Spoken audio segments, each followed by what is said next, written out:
My name is Andy Arnold, and I practice law in Greenville, South Carolina, and I practice in the area of employment law.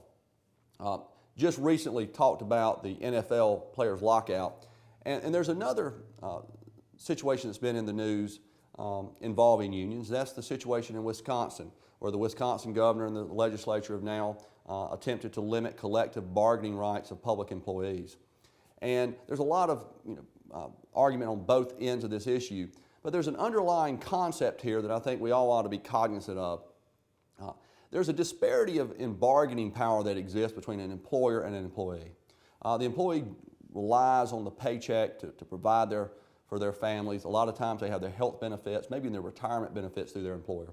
And in a situation where you've got 8–9% unemployment, an employer can easily fire an employee and just go hire someone else to take that employee's place. And they can do that a lot of times without the employee having any recourse.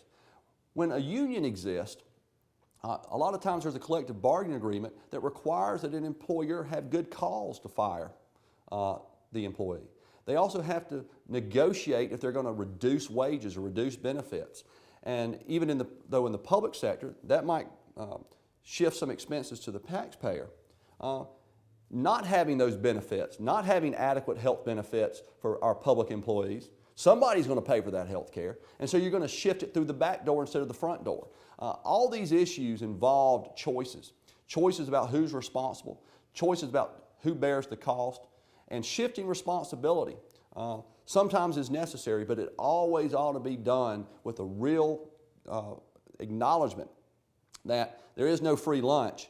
And so if the governor of Wisconsin is going to take away some wages or some benefits for its employees, somebody else is going to pick up the tab somewhere else.